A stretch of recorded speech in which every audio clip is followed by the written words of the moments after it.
A warning tonight if you're in the market for firewood.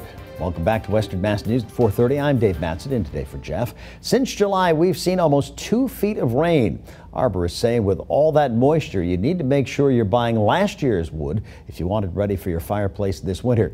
Beth Ward got a lesson today on how to make sure the firewood you buy is ready to burn. And Beth, I know all wood is not created equal. It definitely is not. I learned a lot today, Dave. Firewood is not cheap either. Western Mass News has received reports of green firewood being passed off as seasoned. So we checked in with the Springfield Tree Service and Firewood Company, in business for nearly 20 years, for some advice. ArborTech Tree Services in Springfield is already cranking out orders for firewood. This year we're delivering 5 days a week. The truck's out, delivering as fast as we can. What ArborTech sells to customers this year is actually last year's wood that's been split, stacked, and dried for a season.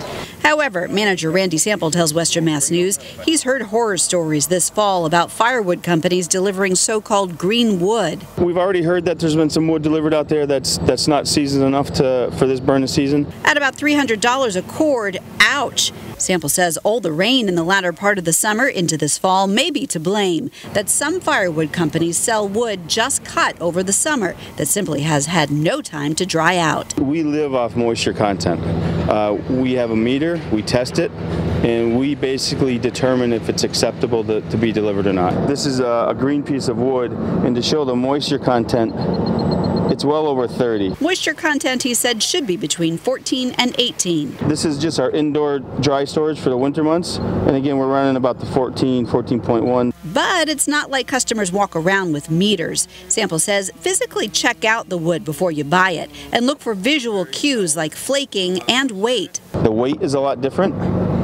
You know, this piece is much heavier, and this is much lighter. Do not, he says, buy anything marked semi-seasoned. Well, is it semi-seasoned for a week, or has it been 6 months? And our opinion is it's either seasoned and ready to burn, or it's green. Well, ArborTech says now is the time to buy your firewood. Once the seasoned wood from last year is gone, it's gone. In fact, Western Mass News checked with several other firewood companies in Western Mass who say they are either sold out or are close to it. In the studio, Beth Ward, Western Mass News.